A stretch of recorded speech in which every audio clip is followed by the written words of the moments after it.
Get up and get out. Get out. Get out. I have a question for you. Say Christ is Lord. Say Christ is Lord. Say it. You say Christ is Lord. Get out. Get out. Christ is Lord.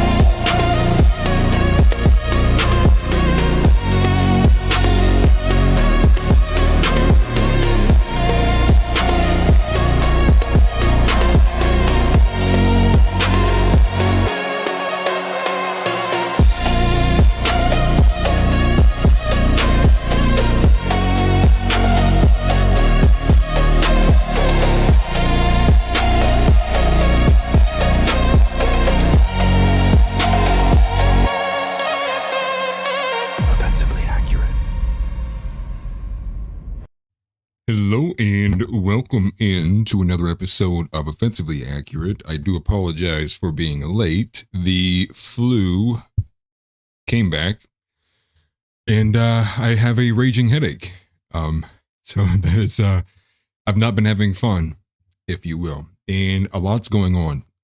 A lot of work behind the scenes. I am literally constantly working anymore nowadays. I'm literally wearing like a thermal right now. It's making me look like a floating head. It's like jet black. You can't even see what I'm wearing. It's funny. But with that, though, let's get right into the announcements. There's a couple I want to start off with. Yeah, late. Yeah, thanks for calling me out, Ronnie. The Gripper Report is coming this Saturday. It's going to feature me and Josh. Once again, there's also going to be other shows being built out, although I'm not sure if they'll be ready to go. The Gripper Report, as long as I can get the time, I am... Don't use my own quips against me, Ronnie. But as long as I get the time, Gripper Report should be good to go. The only issue is Josh is not going to be able to make it in person, so he'll be calling in from his phone, and that'll mean I'll be running a solo show. It'll just be getting hosted on the Nav channel, but I'll have plenty of promo before then and send you guys the links and all that jazz.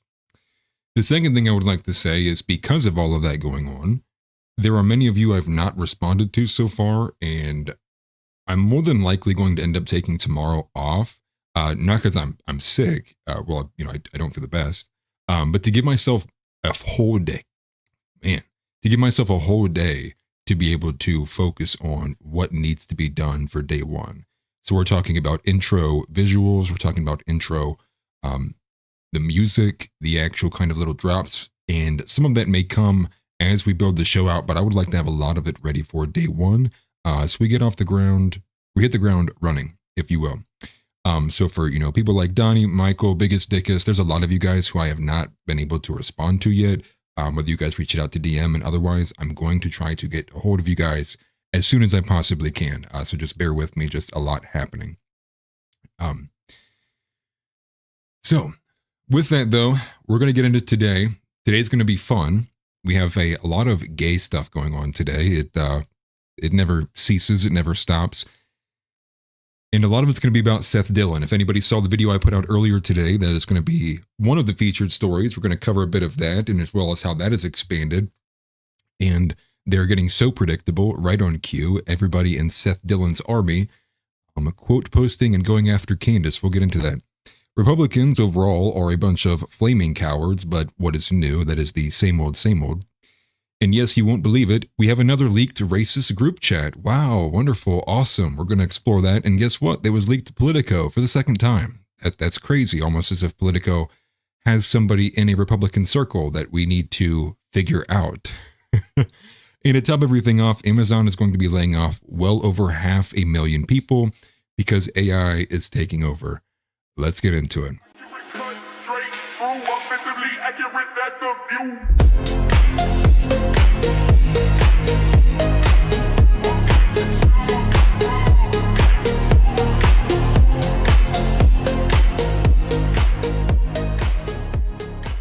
So I would like to start off today with an update actually on the gag order, which was actually the main featured story of what I had covered yesterday.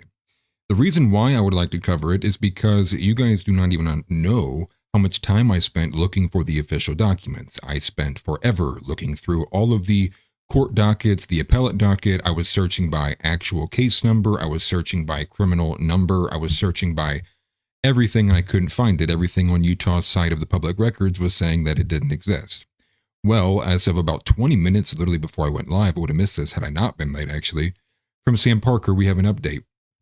So I'm going to put this on screen, if it will work with me. But here we go. This is from Sam Parker. This is an update. It says the gag order issued by Judge Tony Graff to silence all potential witnesses, investigators, staff, and lawyers who have participated, who are now participating, or who will participate, in this case against Tyler Robinson. Now, the reason I would like to highlight this again once more is because if you listened to the average pundit over the weekend, and since this news had been pushed from Candace Owens planning to violate it, what you would have heard from individuals is that no, this only applies to lawyers. All you would have to have done was listen to the literal video that is out of the attorney and the judge having a back and forth that no, this gag order is going to apply to a lot of people. And this is the official document you can see here in the 4th Judicial District Court in and for Utah County, state of Utah. And that is, again, the protection order. And it goes into lawyers as well and everyone and all of these parties here. And the reason I bring that to your attention is because it seems like they're, for whatever reason, they are trying to downplay the unprecedented nature of this. But again, I would imagine this would be more news, but just wanted to provide that update there because there is the official document now. I searched everywhere for this. I literally could not find it. And I'm glad Sam Parker did. But moving on to the actual featured story of today, Seth Dillon sucks. And the reason why Seth Dillon sucks is because, well, there's a bajillion reasons why Seth Dillon sucks. And to be honest, a lot of them YouTube wouldn't appreciate me saying. But if you didn't catch the video I had posted earlier today, this kind of took me by surprise. Now, the original post, and I'll put it on screen here for everyone to see, is the one I didn't actually see originally. And I'll move myself. This is from Seth Dillon. And what you can see here is he's got a screen grab in front of him. Well, this screen grab is him saying, you live in Houston, right? I've been in touch with law enforcement and they have some questions. The person that he has a screen grab of, his name is Klaus. The handle for this individual is Zionist R Scum. And in this, he says basically, he alleges, or it's basically him saying that he is of the belief that Seth Dillon is a conspirator behind the killing of Charlie Kirk. He goes on to say that we know you did it, and basically says we're going to get you. And I believe that is the actionable phrase there that they have pushed forward, because this is basically Seth Dillon beginning to let him know that he's been in touch with law enforcement. Now, the update actually came last night around 8 p.m. This was the follow-up, as he's quoting this post about a week later, that he doxed this individual. It turns out that this guy behind this account is Nicholas Ray, a 28-year-old Texas resident. He also alleges that this individual posted threats of violence against Laura and Josh Hemer as well. Well, what do they all have in common? Well, they are all Jewish. This is the part that blew me away. This guy is being extradited to Florida, where he's going to face multiple charges, including written threats to kill. And in addition to the written threats to kill, he's getting some insane charge called like an unlawful use of a two-way communication device, which is just, whoever allowed that law to be put into this country needs deported. And I don't care how foundational American they are. That is retarded. And there's also another charge in there as well. I believe extortion is actually their third charge. And then this is where he really takes it up a notch. He says, where do you think he got the idea that I was involved in Charlie's murder? Well, like I had covered in the video, it's a self-admission, because he posts down here as a response to this, along with the statement from Florida's AG that they did get the guy in custody. Who do you notice is on this list here of who this Klaus individual had followed? Who do you think is someone that Seth Dillon has been consistently making a lot of noise about? Well, you guessed exactly correct. It is Candace Owens. Now, I'd said this in the video, and unbeknownst to me that they had already started doing it. So I'd said in the video, this is what the left does. This is what the left has been pushing, which is this idea of stochastic terrorism.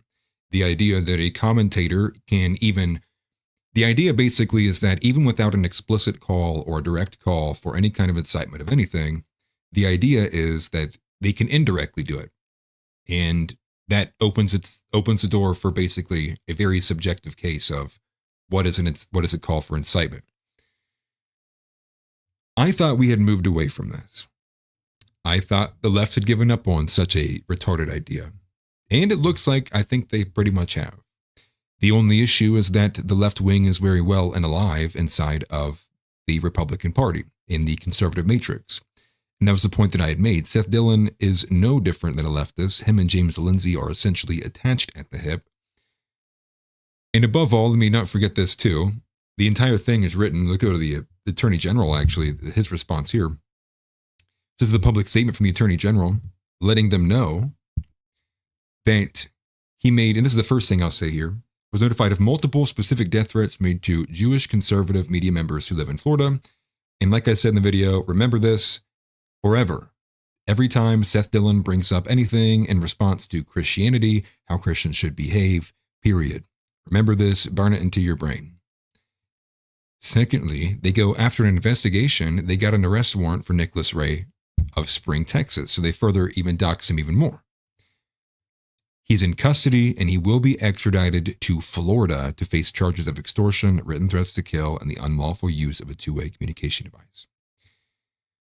Now, the best part about this is obviously, besides Laura Loomer glazing over the same thing because she helped push for it, is pretty much everyone in disagreement. Everyone going, this is insane. Like, this is absolutely like insane behavior.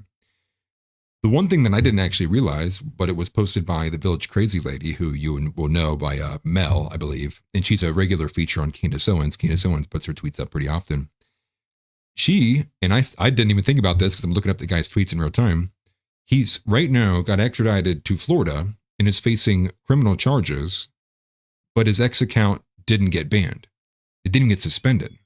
You can go to his X account right now. I'll show you. The account is still alive. I think it's this one. Yes. And just like that, it's still here. It was at 44 followers when I started writing and editing the video earlier today. The fact that he's been gaining since it's been happening is hilarious. And obviously, I don't think you have to go too far to understand where do his ideologies lay. And it was funny too because he had been blocked by Nick Fuentes. So one of the top comments in that feed actually was somebody pointing out that Nick had blocked him a long time ago.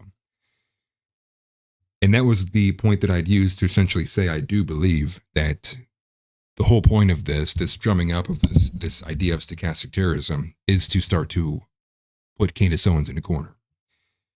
And like I had said just a second ago, it was unbeknownst to me that they were going to start doing this. Take a look at this. This is from the Misfit Patriot verbatim. Candace Owens is a stochastic terrorist at this point. That is who they are targeting.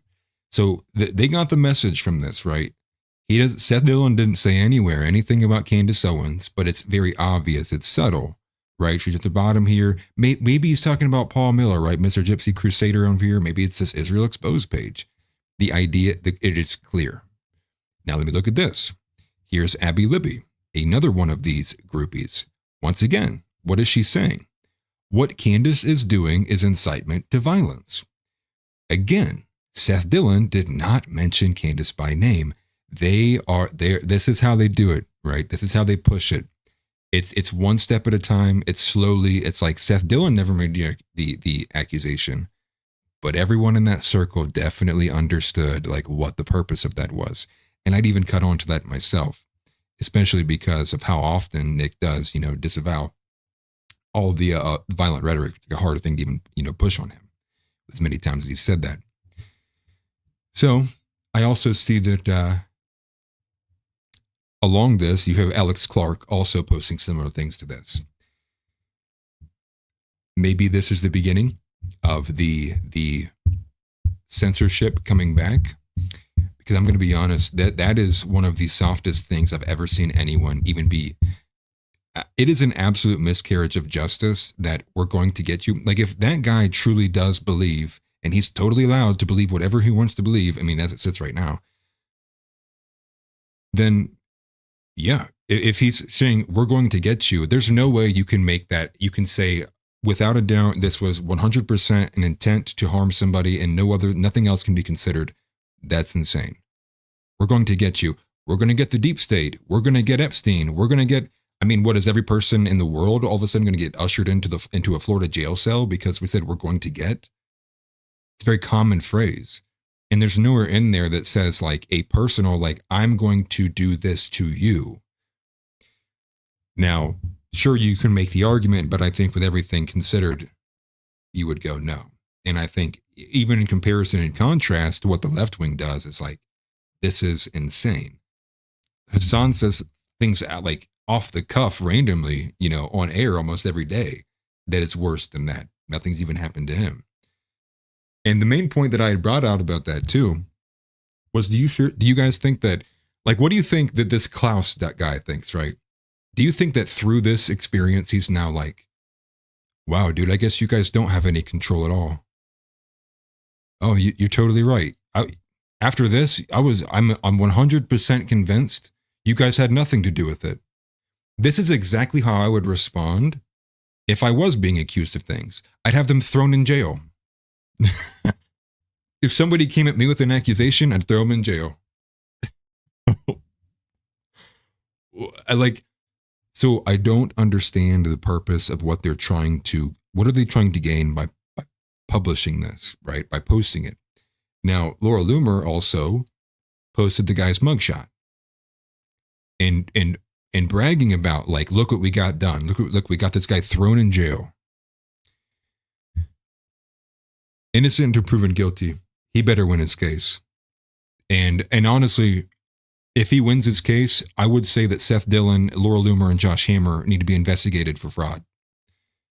And then for doxing too. And also, I want to know, how did that process work? Did X just basically hand over his information to the federal government because Seth Dillon asked them to? Really? And you guys think that doing this makes people think that you have less control, that there's less of these like greaseball, slimy hands exchanging, this kind of collusion element between like media and gatekeeper figures and grifters and the government. And no, you just you kind of almost proved his point. Not on the aspect of being behind the assassination, but proving his point, which if you look at this guy's tweets, it's constant. Dude was raging and crashing out every day. It's kind of funny. But his point was that there is an extreme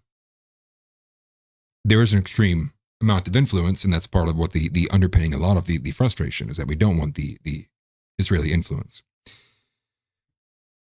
And all this to say that this is, again, a part of a broader campaign being led by figures like Seth Dillon. I would wager that Seth Dillon probably is the spearhead of this.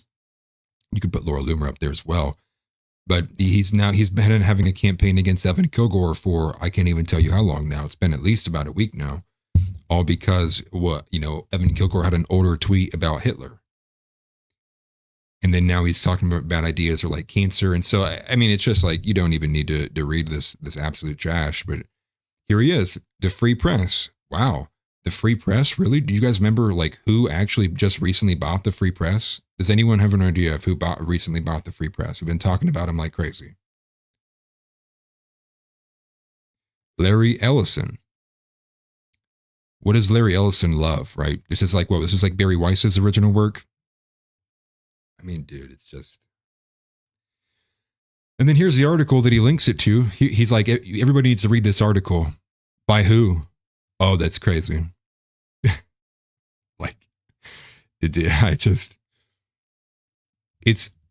It's right in front of you. If everyone just opened their eyes, it would be right in front of you.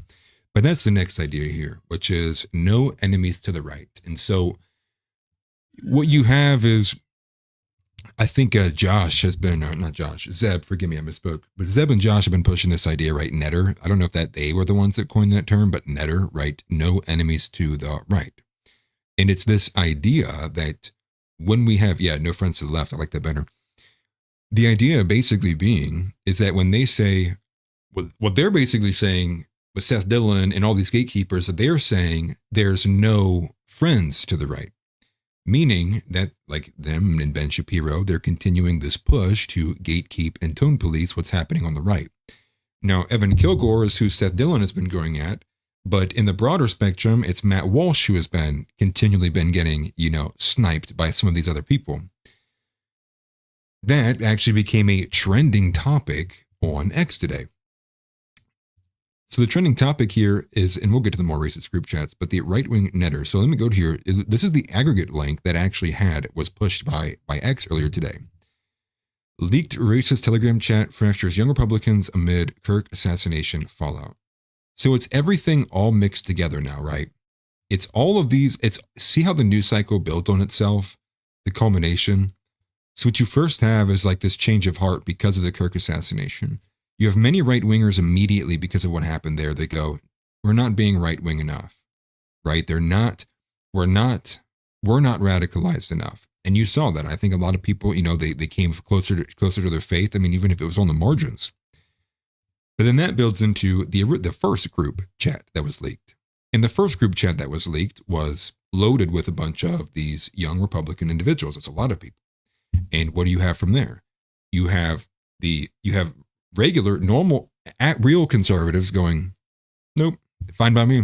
I'm not disavowing them. The charitable interpretation of what J.D. Vance was doing with that was he was saying, he posts a picture of Jay Jones and he's like, no, you, actually. But then you have the gatekeepers, you have the Ben Shapiros, you have the Aaron Wexlers, you have the Barry Weisses, you have basically all of the again, and what do they all have in common? Well, they love Israel. Again, we don't have to go too deep in that, but they're gatekeeping and they're tone policing. And now they're running this system where they're basically going, do you disavow this? Matt, did you disavow the group chat? Tim, did you disavow the group chat? Did you disavow? And it is a headhunting campaign, again, to tone police people, because the most unallowable thing is racism, anything to do with race realism, Hitler, all of it, literally any of it. And that's exactly what we have. And so we have this post here from Aaron Wexler, and that's what actually started this trending here. And Aaron Wexler is just a big liar. To be very honest with you, she's definitely lying here, but take a look at this post here. She says, my staunchly right-wing dog sitter has more moral clarity than the most prominent voices in our movement. This is actually common sense and clear to normal people. We will lose if this doesn't change. And what she has here is a random message being sent at 7 p.m., supposedly from her right-wing dog sitter. Random unsolicited opinion, Matt Walsh is annoying. Acting like that group chat is a nothing and we have to stick together or stand by our friends is BS. JD and Megyn Kelly too. In the same breath, we can't cry about the words that led to losing Charlie and then act like such hateful crap from our own side doesn't have consequences. We're sitting by and allowing a powerful movement. Again, I'm not going to do all of that. But the idea there is that no one believes her.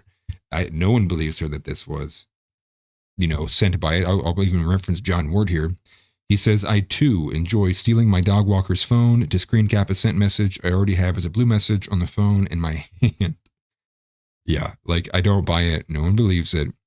But if we go back to the actual aggregate link here, this is actually Matt Walsh quoting it. It's one of the top ones here. He says, how are you still talking about the group chat? Even the liberal media has moved on. Yet conservatives on the site are still crying about it. This is a whole new level of out of touch. Amazing to watch, baffling. So Matt Walsh is not backing down. And so you can see that there's a clear just line of Matt Walsh continuing to respond to these. And again, more people coming out and saying this sounds fake, it's not believable, but it's all the same people, right? It is all the same people. And wow, you see this here from Aaron Wexler? Leader of a secret Jewish cabal, according to Candace Owens. They are all the same person. They are identical to each other. I'm beginning to not be able to tell them apart. They all say the same things. They all post in unison. It is all coordinated. Misfit Patriot, Abby Libby, No Soup for Knowles, Joel Berry, Seth Dillon, Barry Weiss, Aaron Wexler. I mean, like, I could just keep going on. This is what I need to do, guys. I need to have a list. I need a board. And the board is going to be people who suck, right? This is the board, guys. Everyone on this board sucks. And we're just gonna add people to it every single day. Every day. Because it just doesn't stop. And think about that. The right wing is now running a smear campaign against anyone who refuses to tone police. Imagine doing all of that. And this is to you, Seth Dillon. Imagine doing all of that. Pushing a religion, subverting both conservatism and Christianity, and then having the gall, Seth, to ask continually, remind me, what is a conservative? What is a conservative? Not you, Seth. Not you. Your days are actually limited. Klaus was very correct.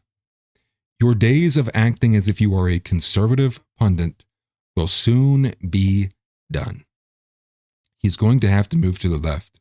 You and James Lindsay, all of your ilk, are going to be excised out of the Conservative Party as soon as we can muster the numbers.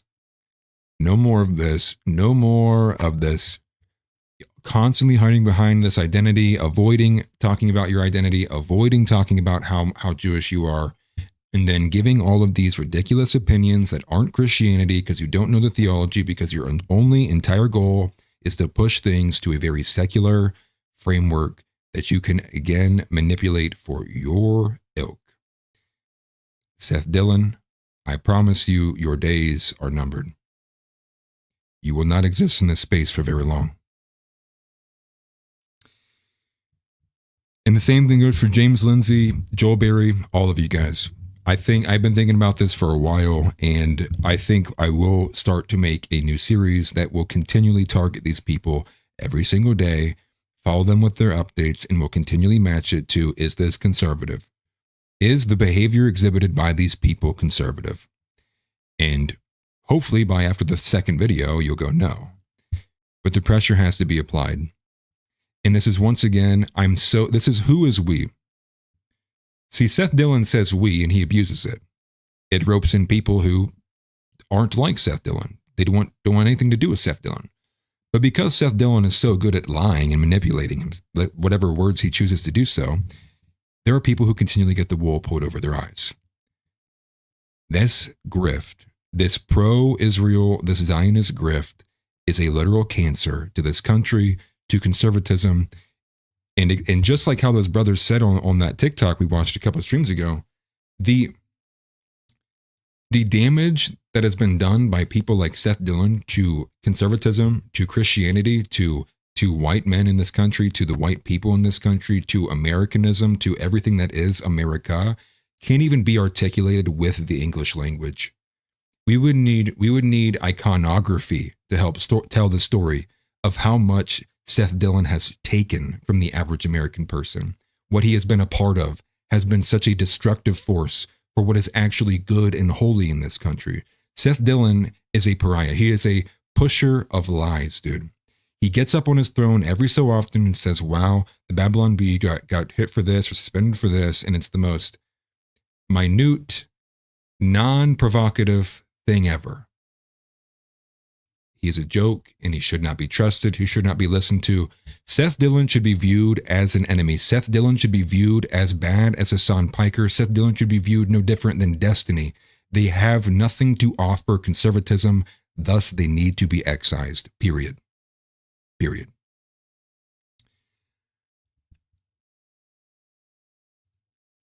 However, Brett Cooper was a shining light in this story. She actually came to the defense of Matt Walsh, and I'm glad that I had caught this. It was great. So I'll put it on screen here. I don't think there's music on this. I really hope there's not music on it. But Matt Walsh even quoted it himself. He said, Brett is putting herself in line for sorry, I can't talk, for some significant pushback by having my back here, and I really appreciate it. Matt Walsh goes on to say, not a lot of loyalty in this business, to say the least. And this is from Brett Cooper. Take a small 30-second clip here. Let's take a listen. Fred Cooper based? I will not stop being friends with Candace Owens, who has become like a big sister to me because the internet demands it. I will not attack. Okay, there is music, but she says, the internet's decided to pile onto him for the 27th millionth time. I also will not pile onto attacks on Ben Shapiro's character because he was nothing but kind and supportive of me during my time at the Daily Wire, and that is a fact. So you know what? I don't like your second aspect of Ben Shapiro, but I will take the fact that she's not going to dogpile Ben or Matt. But that's what we're losing. That is what we're losing. A healthy ability to disagree. Or even, I mean, let's be honest. Let's be completely honest. Like, what are they supposed to do if there is a healthy amount of people that do believe that Seth Dillon, Alex Clark, and many other individuals are conspirators and co-conspirators behind that? Are they not allowed to say that we're going to get you? If I'm completely of the belief that some individual did commit the crime, is that have we left? Have we left? I mean, I know we've left reality, but where are we going? Right? Where does this take us? And again, let it be known that this guy is in Florida in custody, but his ex account is fine. Really? Is it? But people can be permabanned for inauthentic behavior and given no reason, and they don't get thrown in jail. So something that doesn't even violate TOS is a triple charge felony. Seth, I hope that this moment burns you for the rest of your career. I hope people open their eyes and they see this insane left-wing lunatic and quite frankly Jewish behavior, and they go, we're done. I hope this crushes the Babylon Bee. I hope Joel Berry has to ask Nav for a job when your guys' stuff gets crushed. I wouldn't. I'm honestly at the point, I don't know if what I would like to see go first, the Babylon Bee or Daily Wire. I don't know. They're competing for each other right now, to be honest. Seth Dillon is a disgusting human being. I got to stop crashing out all the time. I'm not even that mad, but I can't stand him. And that's kind of the gist of where we are with the no enemies to the right. And that's an ongoing thing. So expect even more developments from that. That's just going to be a continual thing. There's also another guy. Let me find this one. Did I grab that? Yeah, I did. There's also another guy going by the name of Mikhail Olson, who's literally came out of nowhere. I have no idea who this is at all. Literally at all. But he is a raging Zionist. Raging Zionist. I think we even looked at one of his previous posts here, but here he is. This is once again. Joel Webben says Matt Walsh is based on race, calling him J-pilled and a race realist. Matt Walsh, is this true?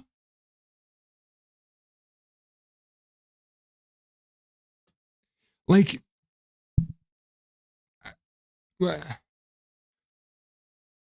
we've completely lost. We have lost the plot.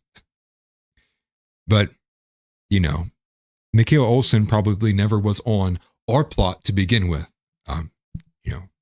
Very punny. The right wing, when we wanted people to be canceled, when that was the dialectic going around, when the left wing was judging up 12-year-old tweets because somebody like Josh Allen said, man, them black people. And they're basically saying he needs to burn in prison and in hell for something he said 12 years ago about a black person. When the right wing was pushing for it, it was more so like this person made a literal death threat. You see the difference there? But here we are. Mikhail Olson, supposedly right-wing, supposedly Christian. No, it's not my place to say, but supposedly, is now demanding that Matt Walsh answer for words from another man on a whole other podcast? Has Matt Walsh ever even met Joel Webben before? Mikhail Olson is a leftist. What is this? And I had a post about this the other day. No right-winger says bigotry. The moment that you say bigotry unironically, I know you're not on the right wing. Immediately. The closest somebody would get to that would be like, the word they would use would be like harboring actual hatred. The same way that I phrase it, same way that Nick phrases it, same way that most people would phrase it. That's what people on the right wing try to prevent against. And that comes from like the Christian nationalist crowd. So let's take a listen. What did Joel Webben say? What did Joel Webben say that Matt Walsh needs to answer for? Let's take a listen, Mr. Mikhail Olson. You crying, just absolute baby. I do think that the blood of Catholic monarchs are running through that man's veins. I think he knows. In the same way that he's based on race, right? He's a bit of a race realist, right? He's not a racial determinist or essentialist. I don't think he's mean-spirited or hateful in any way, but he is a race realist. He understands it's not just hip-hop. It's not just culture. People make culture. There's something there that has to be accounted for, and he's saying these things out loud. He's saying them, I think, with wisdom and grace, but also with courage. And to be that based on race, I guess this is my point. You know the dude is a little J-pilled as well. Right? He can't just, I see this, and I see this, and I see this. And then there's this glaring elephant in the room, and yet somehow he has invisible elephant glasses on. Like, he's aware of Israel. He is aware of some of the Jewish problems. I know he is. Now, I would say there's probably an argument to be made even on that latter half. But he says right here, like he thinks he knows. Bit of a race realist, right? He's not Things right here. He's based on race, right? He's a bit of a race realist, right? He's not he's running through that man's veins. He knows. I think he knows. I think he knows. I think he knows. Wow.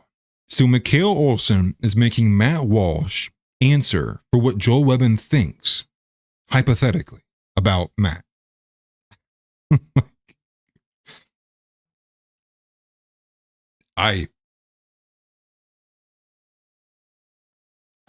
What are we doing? What are we? Not we. What are they doing? Who's they though? I guarantee Matt is very race realist. How far he would go publicly, I don't know.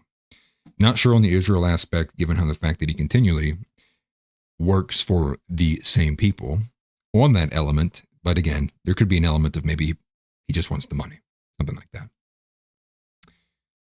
This is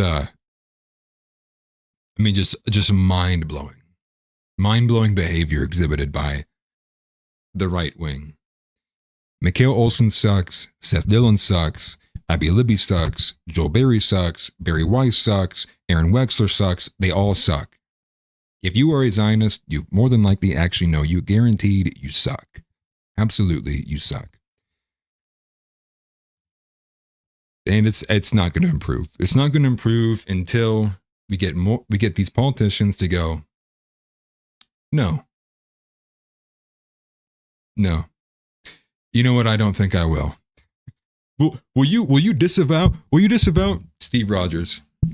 You know, I don't think I will. That's what we need. We need what we actually need. Even on top of that, is when they finally do some of these weak, absolutely spineless cowards that exist in the Republican Party eventually do cave and they put out their public posts. It'll be like some representative from North Carolina. And then as soon as he does, we need to flag it and everyone needs to just go attack him and be like, dude, he needs primaried. Immediately attack him. Make him so absolutely just humiliated that he ever even attempted to do anything in politics in the first place. Yeah, you shouldn't. How about actually people who don't have convictions and beliefs not run for office? Especially if all it takes is a couple mean tweets and some pressure from some women. Yeah, right-winger my ass. And that's how people need to hold their feet to the fire. You cucked yourself to Barry Weiss and the Seth Dillon pressure campaign? Yeah, primary him, get him out. Never vote for this guy again. we have to turn the pressure up. We have to find out who the people are who caved, who the people are who are putting the pressure on, and all of them need exposed, and they all need acknowledged, and that needs to be how the right wing continues to move. No, we are not going to be once again cucked and gaslit into being cowards.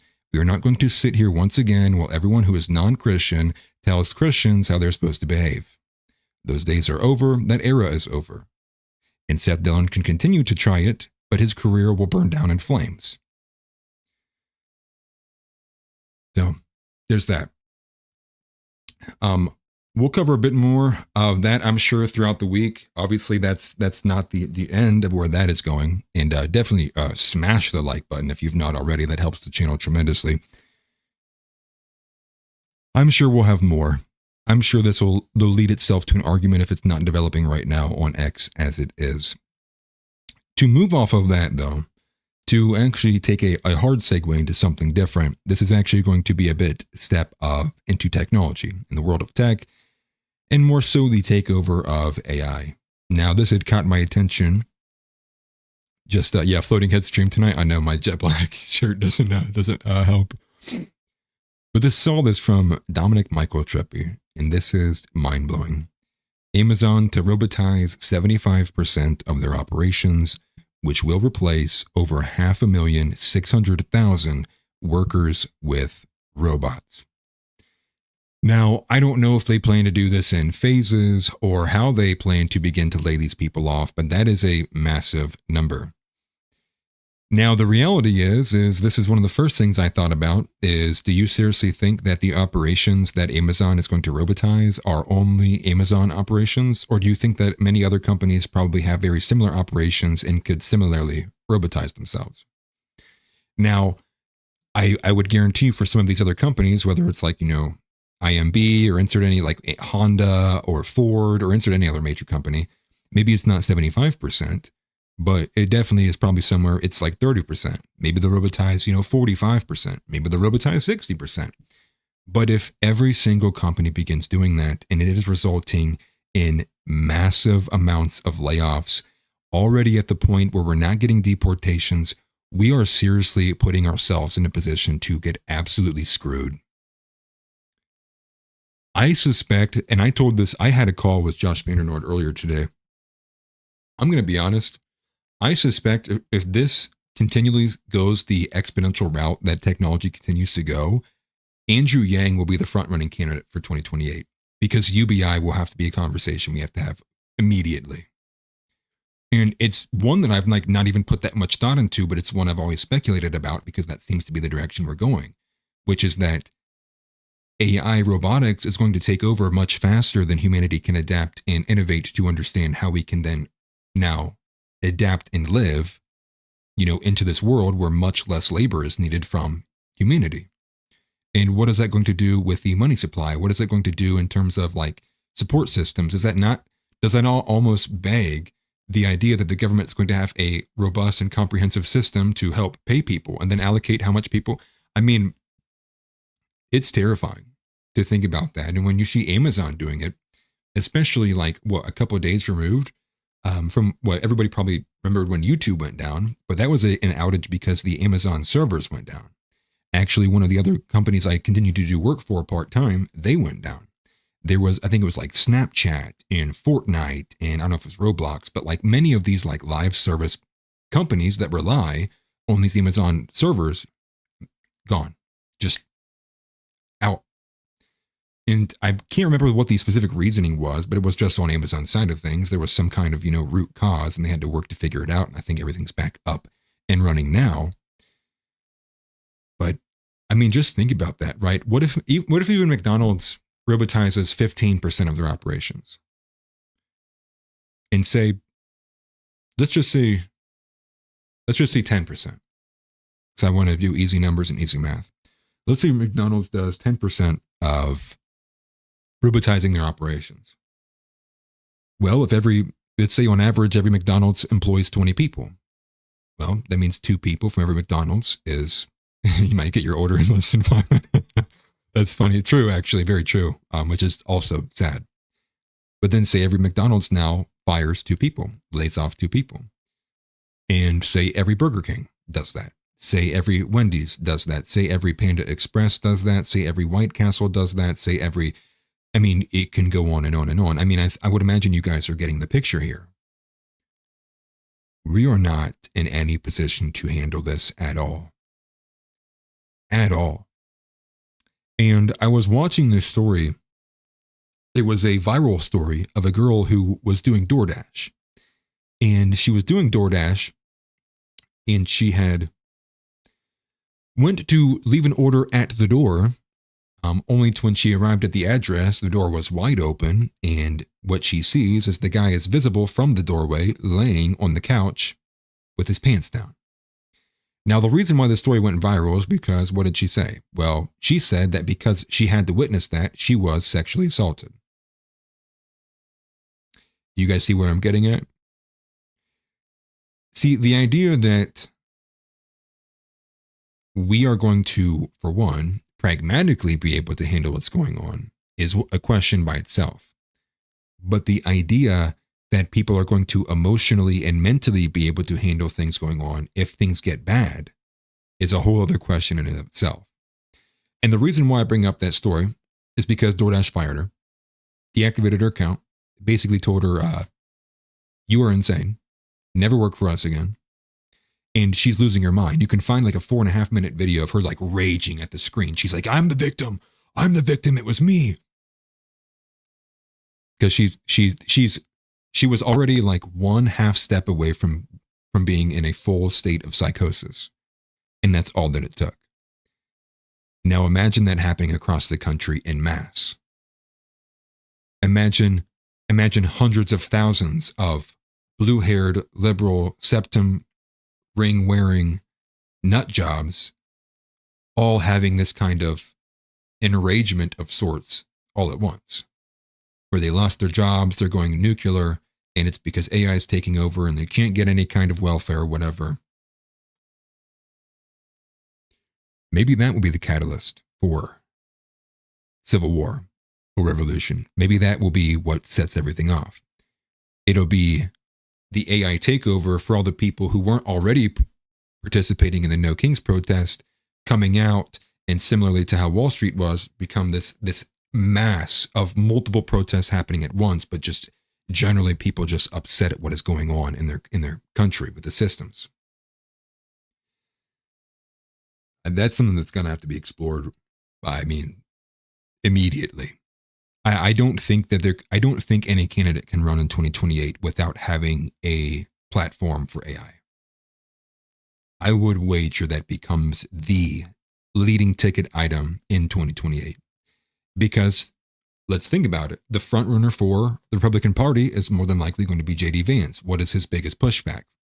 Palantir, which is what? AI. So he's already coming in. J.D. Vance is leading into this with an AI issue that kind of is like weighing on him and his connections to, Peter Thiel and everything that goes along with that. Then take in mind too, give it a few years, we see how far this robotization is going on. And maybe the conversation is entirely different than what we're expecting it to be right now. Because let's be honest, the finances are what push people to make decisions and get angry and so on. I don't know. I have a very, very, very, very bad feeling about what to expect in 2028.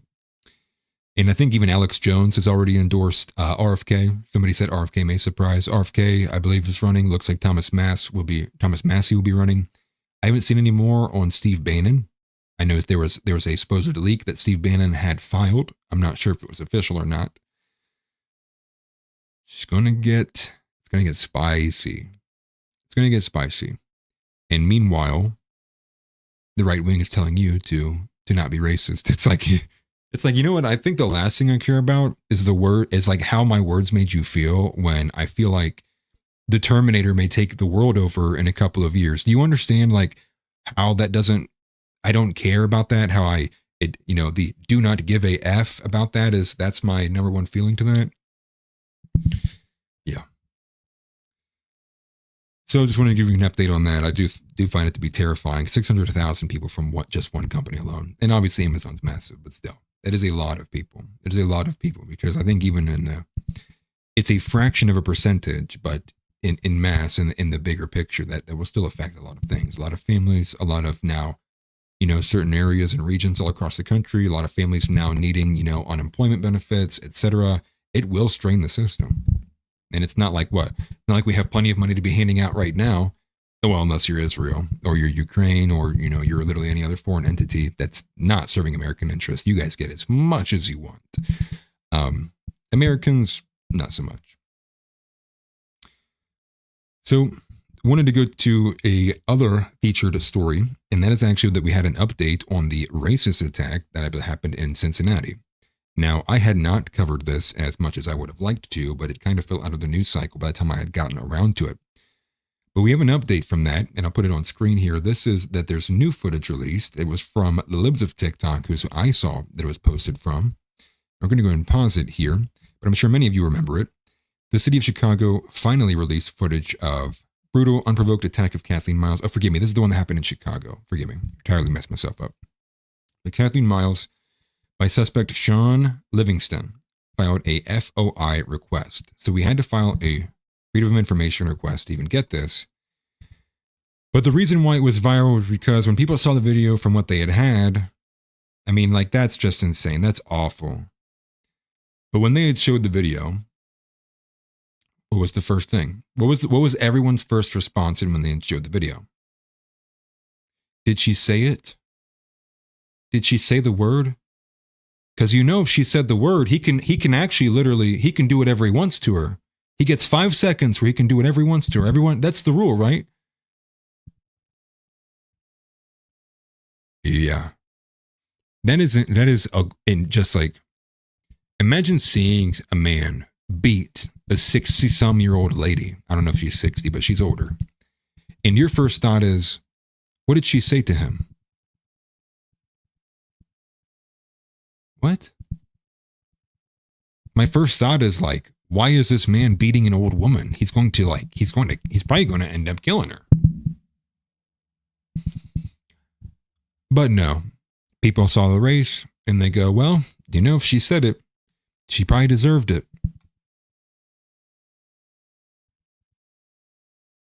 Probably deserved it. Now, what the libs of TikTok says here is obviously that he can be seen walking up behind Miles before punching her in the head, knocking her out, and sending her crashing into the pavement. Miles suffered multiple fractures and a concussion. She now struggles with everyday tasks. This thug was previously charged with assaulting 4 women in 2022, but he faced minimal consequences and was allowed back on the streets.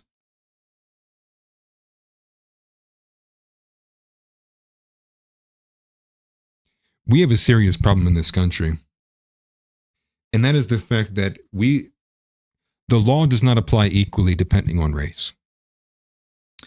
And it doesn't matter what you think about it because it's true. And the truth is this.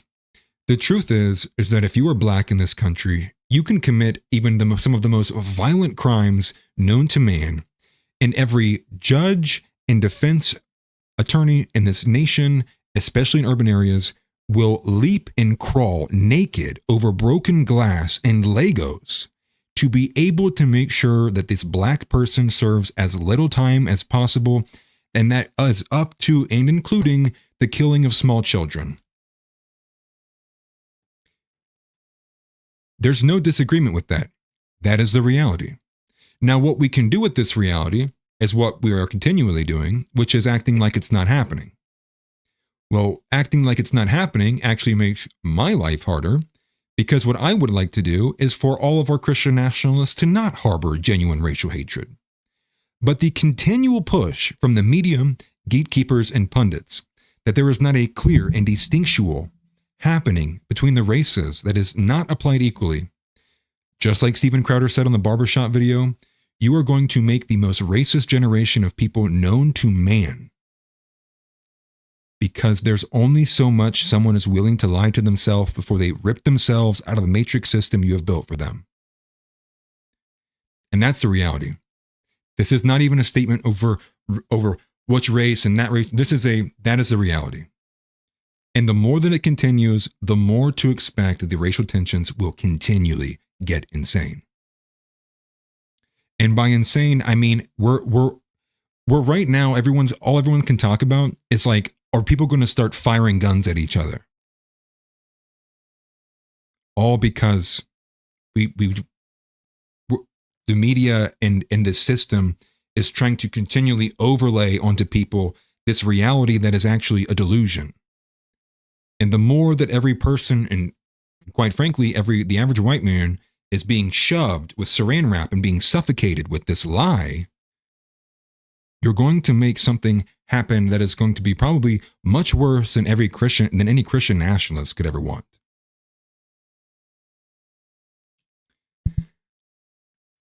But I digress.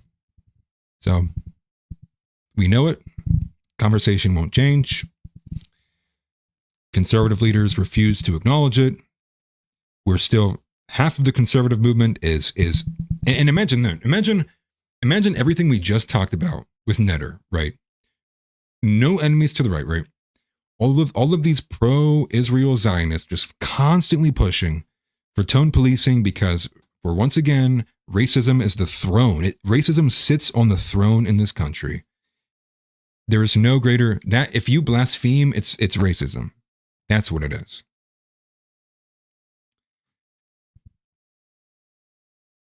And just to think like they're tone policing over race realism, asking Matt Walsh to disavow a very honest and objective, the most true take, at the same time that blacks can basically do whatever they want to white people in this nation and just run free.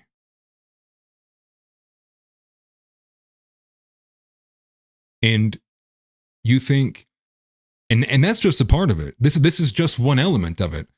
You know, I could comprehensively go into detail. We can go explicitly into the direction of what I think is probably the most pervasive, the most annoying, probably the most taboo that most people don't like to address, but we need to, which is the constant continual push of interracial. It's pushed by the fentanyl that can be downloaded in your pocket, Pornhub. It's pushed by basically all advertisers in this country. And so in addition to that, and with the cherry on top is not only do you know you can go outside and Lord, like if God forbid you do anything to protect yourself or else your ass is going to prison. But while all this is going on, bullets are flying around town. You're just trying to get your kids safely home. And what's on the news? Nike has a commercial, black man, white woman. Hell, Burger King has a commercial, black man, white woman.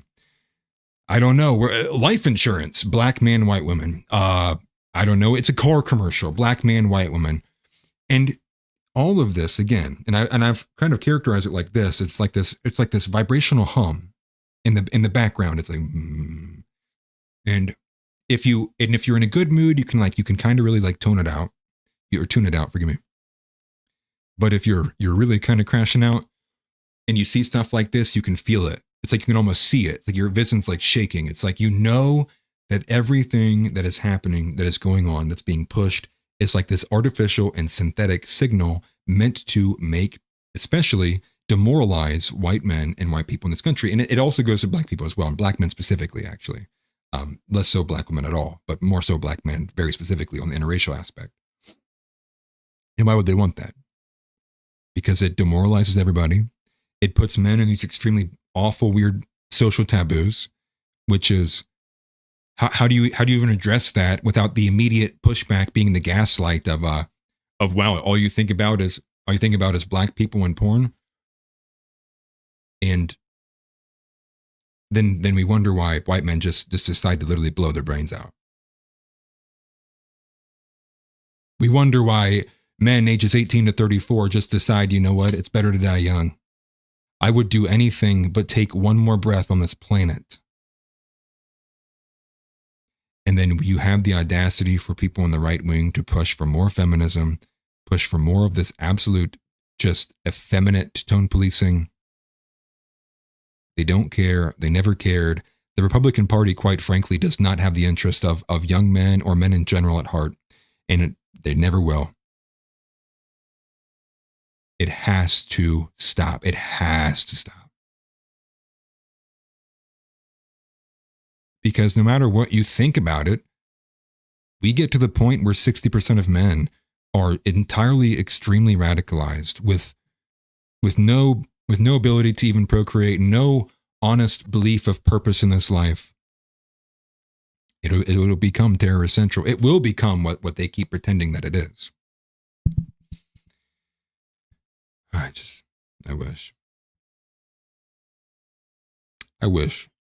wish people cared. Because you know what? The thing is as much as people might want to make fun of our good friend here at the show, Ray, right? Ray Thoughts and Minds. You know, people want to make fun of him, right? Because he goes off on tangents and he talks about giving up and he hates women. I mean, like that's one of our brothers. Like he needs help. He's lost. He's confused. He doesn't understand it. He doesn't get it. And sure, there's other problems on the table, but he's representative of a lot of people. Why do you think that guy has hundreds of people watching him every night? Men are so desperate, dude, for anything that is true and honest and isn't just some raging, cucked nonsense. Anything. And it's sad. And this is why people flock to Myron. This is why people flock to Andrew Tate. This is why people flock to Nick Fuentes. I don't want to be lied to anymore about why are these guys blowing up? They're the only ones being honest about women. They're the only ones who are actually even halfway attempting to reach across the aisle for young men without telling them that they're idiots and they need to stop enjoying things and that they need to turn themselves over completely, entirely for their wives. They need to become wallets for their wives. They need to be just led by their wives. They need to forget what the Bible said. You know, Paul said pretty mean words. Forget what 1 Timothy says, you know, forget everything. It's a joke. It is a joke. I'll hard segue from off this again, actually. Because we have another story that is actually kind of wild, which is Glenn Beck is anti-Semitic, which no, he's not, but it's actually funny. So I'm going to put this on screen here. This is from Asher Logos, again, becoming a regular, recurring poster, if you will, in the on screen. But he's quoting this post here, and we'll look at this one first. It's from the Global Observatory. It says, when Glenn Beck asked his team to find out who the most dangerous people were, after much research, they came up with 9 names, without realizing that 8 of them were Jews. The Jewish community went, as Ye would say, DEFCON 3 on him, and since then his life has been an apology tour to them. And what you'll see here, this is actually hilarious. Glenn Beck, revealed as clearly anti-Semitic, names 8 Jews out of 9 on his most dangerous list. And anyone who has followed any ounce of Glenn Beck know he goes beyond the pale to open himself up to the Jewish people. He constantly gives them their flowers. Come on. And the reason why they're highlighting this is because they're talking about some of the predictions he made between the team up of the alternate elements on the left. But going to Asher Logos' post here, he says, so perfectly analogous to the larger problem, Zionist Christians have been programmed to their very core to never link any Jewish misbehavior to the larger group. All who do wrong immediately become individuals. Meanwhile, their side does the opposite with respect to us, effectively crafting a narrative where whiteness is evil and must be destroyed. More than happy to let the perceived actions, even of the smallest sliver of a minority subset, to be applied to the larger group. It is a learned blindness and obliviousness we've been coaxed and manipulated into cultivating. It's why they've won so consistently while we've lost. It's why we no longer exercise majority control over our own nations. Absolutely brilliant post from Asher Logos. Definitely follow him if you do not already. Yes, he is also on YouTube. Somebody said that. Where did they say that? Hook did. Definitely follow him on X and on YouTube. I find him to be rather brilliant. I've highlighted many of his posts.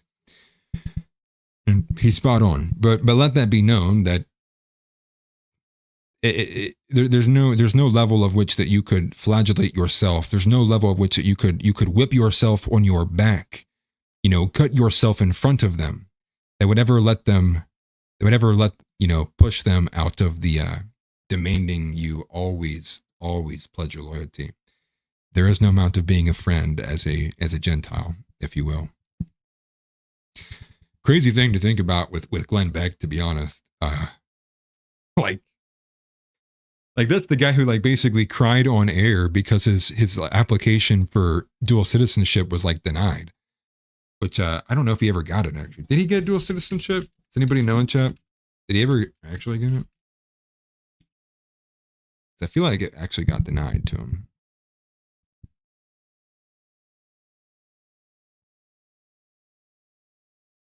Yeah, there's the clip. We're going to watch this clip. This clip needs to be aired maybe once a day. Maybe this needs to be the intro to the Kuiper Report. Take a listen. Wrong button. I don't know why I was born, but there is something about the state of Israel that connects deeply to me. To have the privilege to stand with the Jew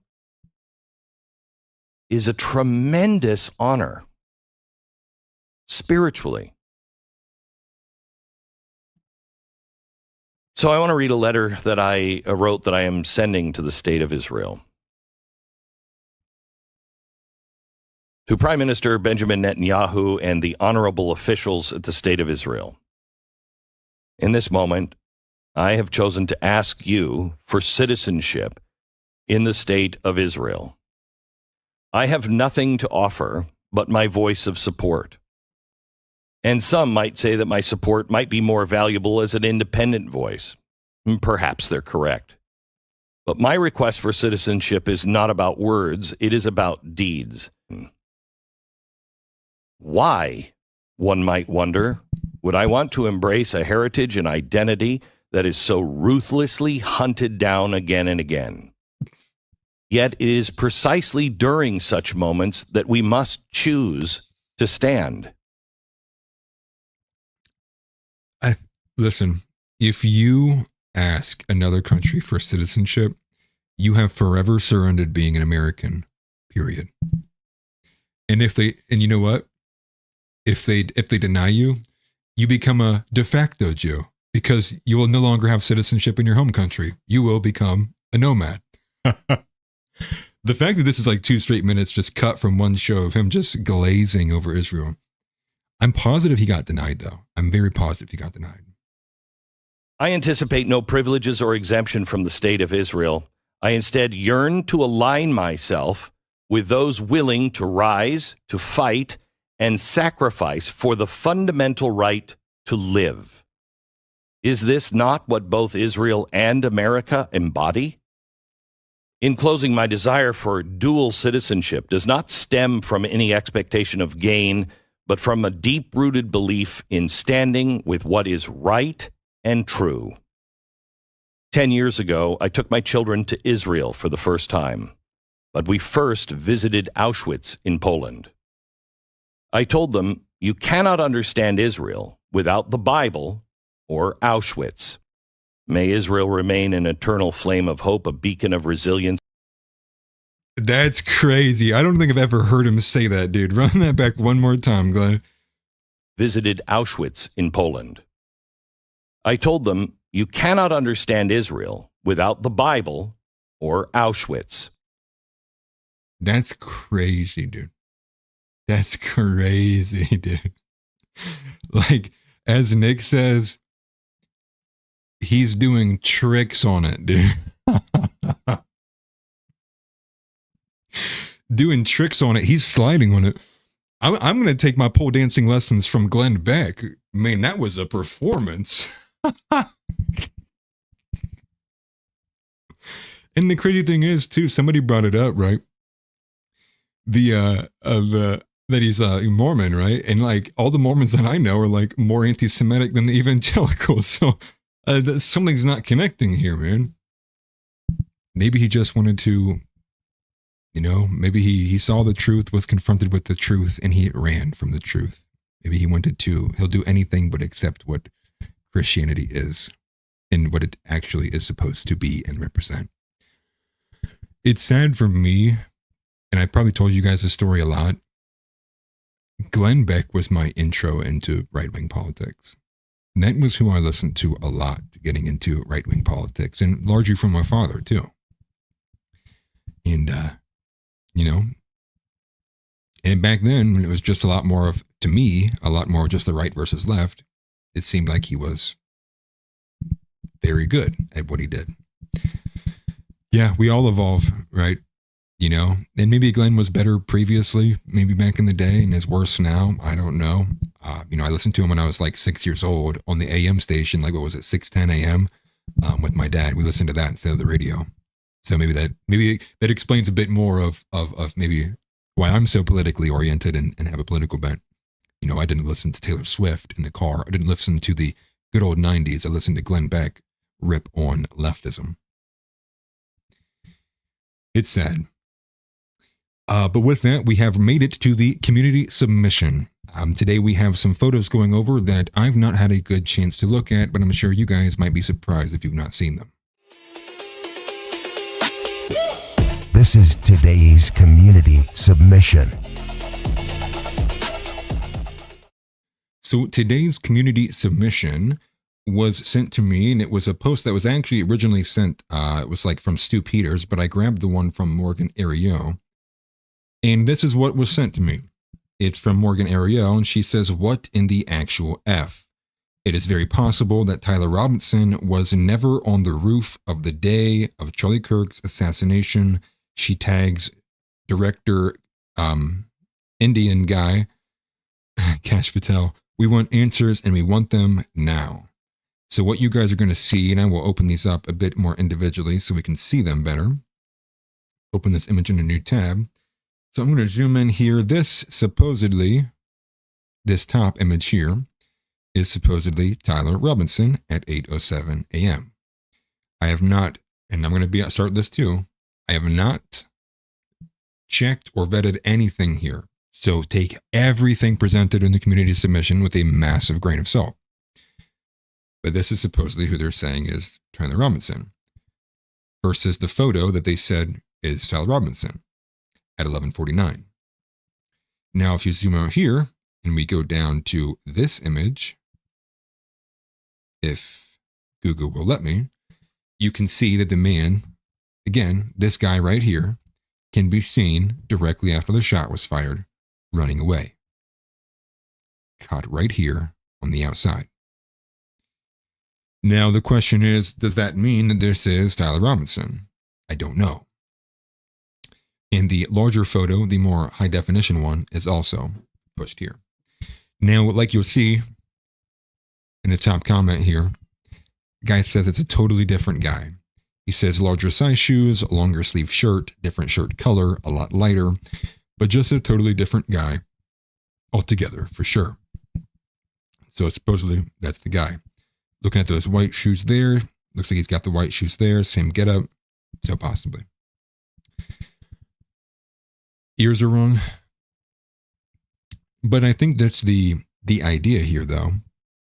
And the bigger point is we are still not satisfied with what's going on here. I don't think anyone's satisfied. I think even the people who think Tyler Robinson did it aren't satisfied. There's still a lot of glaring holes. And truth be told, I think that's going to be one of the things that we are going to, hold on a second. Isn't that those 3 Fed Fs from the one video to his left too? In this? I know what you're talking about. Don't see any Fed guys there. Possibly. I'd have to go relook at that video. I think the video Tix is referring to is the one video that came out a couple weeks after the fact that showed that there was a guy who hid his badge once he realized the camera was aimed towards him. I don't know. He's wearing glasses. Maybe. But the point being, it's like this story's not going away. And if anything, it probably is like the most transcendent story in politics right now. Obviously, there's a lot of things happening that are overtaking the news cycle. So I imagine, and I think we have plans as of right now, that on the Sunday show for Nav, I don't know if it'll be this Sunday, but there's a potential debate in the works. It is going to be somebody who is entirely convinced it is Tyler Robinson versus somebody who isn't convinced it is not. Now, I'm not sure who those individuals may be, and I don't want to give too many details and get people excited for something that may not happen. But I think that's the direction that the conversation at the big table is going to end up going. And I think that's kind of some of the direction they want to talk about. It's a bit more cultural, kind of, sitting back after the whole week goes by and going, okay, so where are we now? More of a cultural conversation, more of an outreach to thoughts and opinions of what's going on and some of the smaller dialogue in between of that. But I would really love to know what happened that day. But as long as the FBI doesn't release everything and it's just Kash Patel telling me what happened, a goose pooped and it fell from the sky so quickly it killed him. I would believe that before I would believe a word that comes out of the Diwali celebrating non who should not be the head of the FBI. That was a shorter community submission, but again, I do apologize. I was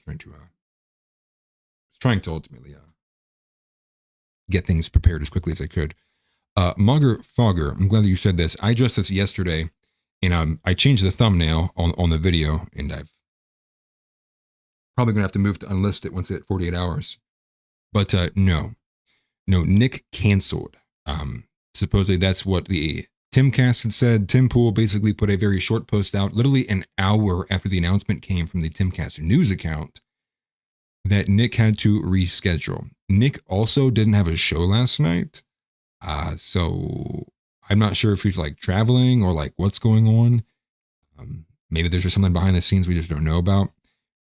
Tim, the way that I can't remember how Tim ended it. He said, hopefully we'll reschedule. So it seems like possibly it could be happening at a later date. And I hope it does, but it's not going to be happening today. Because trust me, I was very excited for that too. And that was the fastest a video of mine was ever made completely irrelevant. It literally just like that. But I hit upload, right? I hit post and it was like, oh, everything's canceled. Pain, dude. But I pinned a comment to the top of the video as soon as I could. The only reason I haven't deleted or unlisted it is because everyone told me not to, because it harms my channel, I guess. So that's why I tried putting out posts and talking about on the live stream that it wasn't going to happen. So I feel bad that people clicked on that and they probably think it's going on. But we have a few minutes left before we hit the 8 o'clock window. And before I am going to start heating up like I am in the Fantastic Four, we have everybody's favorite segment, the Gay of the Day. The Gay of the Day.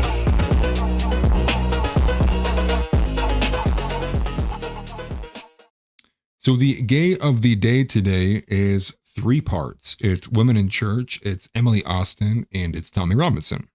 Now, I know everybody's going to get mad in here for saying Tommy Robinson, but I'm not going to remember all their pseudonyms. So if anybody wants to put Tommy Robinson's real name in here, do so, and I will use it. Always forget.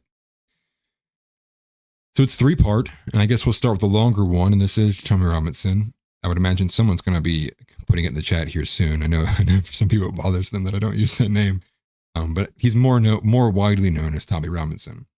And that is the fact that he gets humiliated and he takes it from a rabbi, of all people. This video caught my attention like crazy because, of course.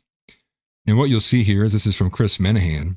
And during Tommy Robinson's Israeli government-funded tour, Israeli Spock's, I don't even know what that means, Yishai Flesher tells him the British have a special place in hell for turning on the Jewish people.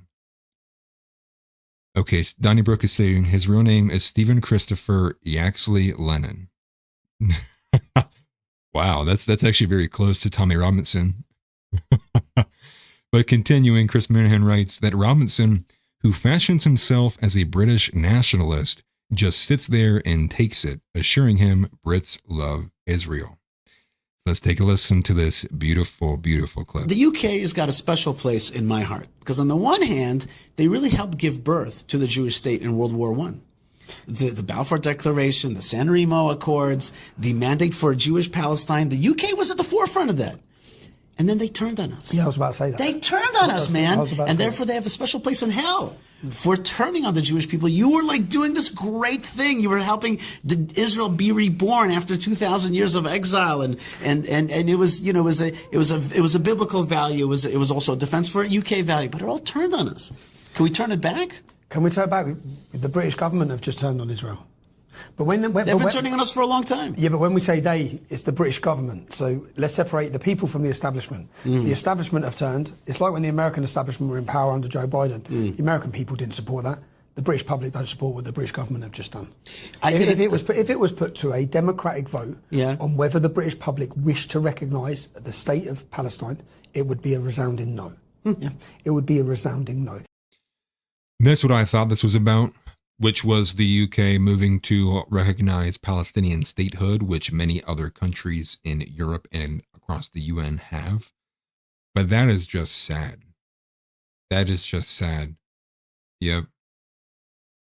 Yeah,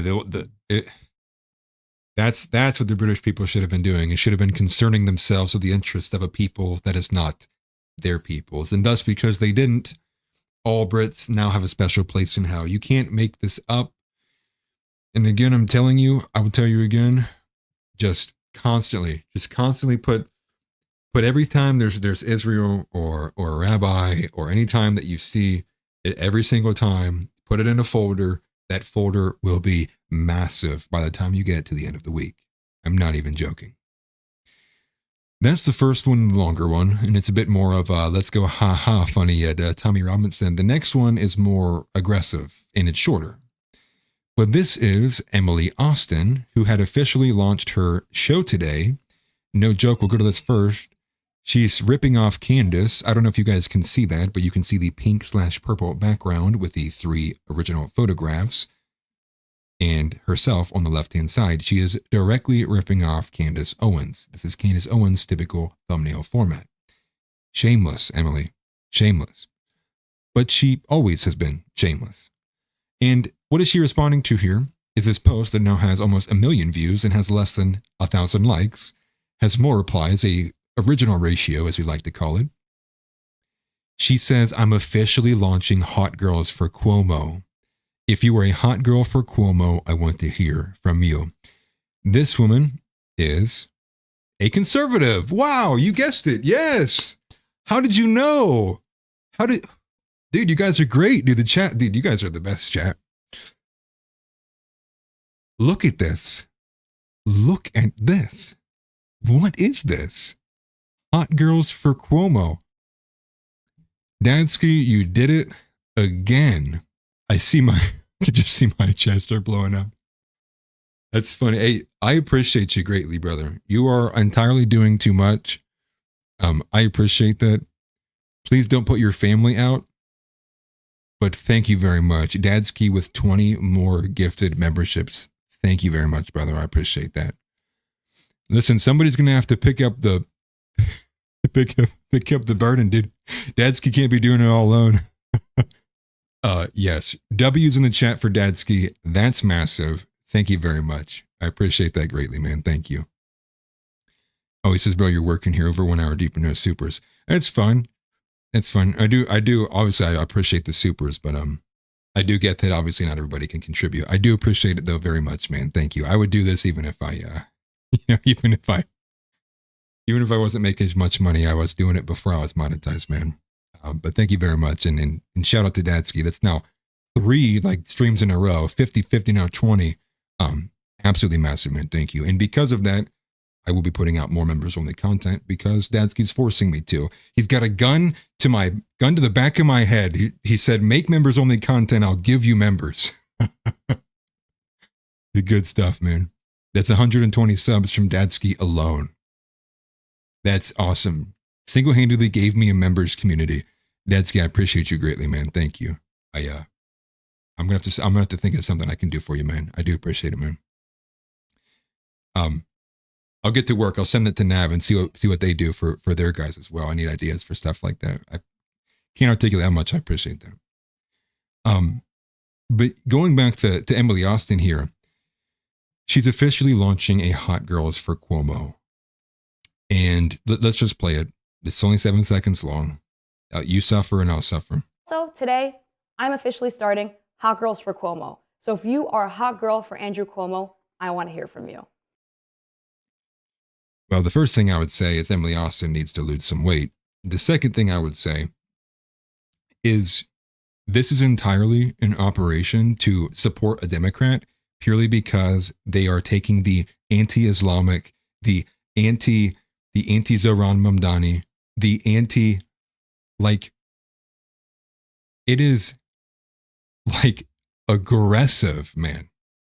It is aggressive. And again, Emily Austin being she's the girl who was with Xavier DeRusso in that just insanely disgusting propaganda video where they're sipping their tea and they're like, why don't you guys network like Jews? Are you just mad that you don't network like Jews?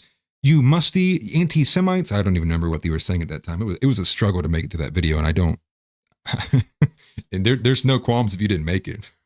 I'll be honest with you. It's a hard video to make it through. But why is she doing this? She's doing this because instead of actually representing American Christian values, it is more important for her to just simply be pro-Israel and push back against the Islamic Zohran Mamdani. And I'm not a fan of Zohran Mamdani, but you're not going to catch me boosting Cuomo, the guy who literally killed thousands of people with the way that he handled COVID. That guy should never see office again. That guy should be behind bars. And had he actually served a sentence back when he originally did, maybe he would be out of prison by now.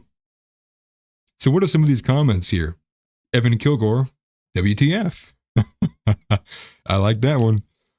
This is Myron Gaines. Translation, Jewish girls for Cuomo. I like that one. Sam Parker, pure clownery. Go back to Israel and stay there. I like that one. And then here's Lauren Chen. This is the part that stood out to me. Cuomo is a Democrat who killed old people in nursing homes. Why not SOA? And I don't know who's actually running in the New York thing. I actually quit looking because, forgive me, press the wrong button. Because Zohran Mamdani has got like an 87 or an 88% chance to win.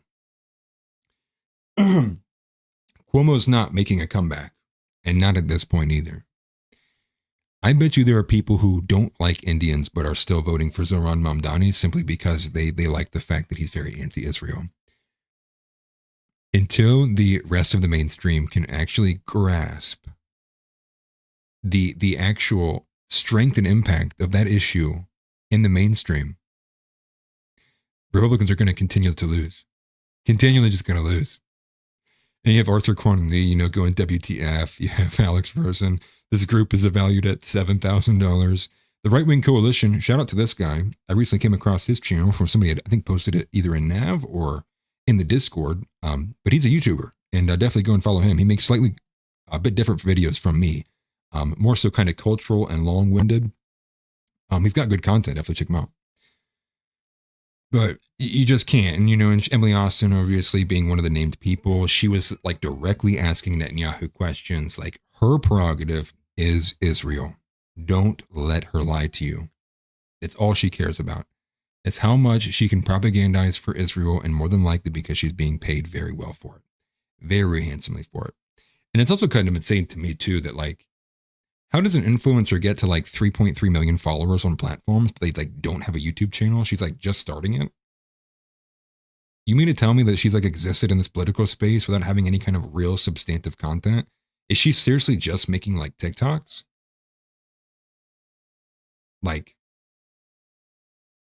What? That's actually a good call. Jason Smith doesn't have one still. Jason's in here all the time. How does he not have one still? Let me do this actually. 1 second, guys. Let me do this for Jason because I'm going to see if I can give it to Jason. Because I think I can send, I get free ones I can send. Let me try sending 10 for this month while Jason's here. Maybe. Okay, this is the last 5 I can send for this month. If I can send it. It'll let me get it. Jason is getting robbed. They gave it to 5 people I don't think I've ever heard of before. No shade at all, guys.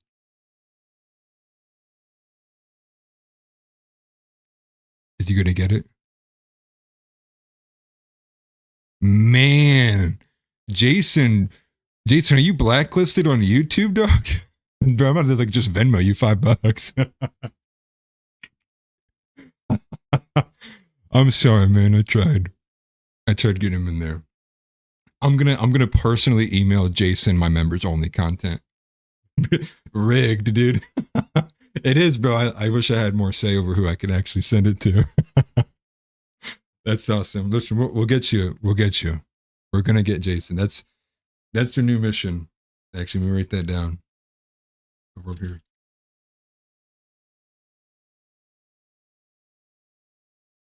Okay. Okay. Yeah, Jason, do they think that you are a Palestinian or something? Do they think you're from Gaza? But I appreciate you guys greatly. Seriously, the best chat on planet Earth. This chat is better than OTO's chat, and that's no shade to the OTO guys that are in here. You guys are baller. Oh, House didn't get one either. Man. All right. House and Jason start a group chat. Members only content coming your way. Coming direct. I'm going to deliver it by hand on a VHS tape. Dude, you guys wouldn't even watch it then. I don't have a VHS player. What are you doing here? That's that is a fantastic note to end on. And Marble didn't get one. I know. I'm sorry, guys. Now I feel bad because a lot of the older people who've been here are showing themselves that they didn't get one. Maybe that's a better idea. Maybe instead of people super chatting, maybe we should start doing more gift and subs. It seems to be people, especially if I'm going to start doing members only content, make it worth your while. But that is all that I had for today. I know the show is a little bit shorter, but again, I was prepping and made the video, and there's a lot going on with Nav. Again, I'll reiterate the announcements from the beginning of the day, or the beginning of the show. The Groiper Report will be coming Saturday. It'll be hosted on the Nav channel. That will be me and Josh, but what was I going to say? But because Josh won't be able to make it for the whole show, it will just be me for the most part. Josh will call in. We'll probably do a little bit of content. It will probably not do much introductory stuff since we already did that on Sunday. In addition to that, tomorrow, I won't be live streaming tomorrow, and that's because I need to be able to take time to build the visual out for the Groiper Report. And if you would like, I'll give you a snippet. I don't know if this is going to be the full-fledged production, but let me find it here. I'll give you guys a snippet over what I have put together in terms of the audio side of it. So there's nothing that you'll be able to see on screen, but I'll play it. And this is for the Groiper Report. Make sure the audio is okay. Here it is.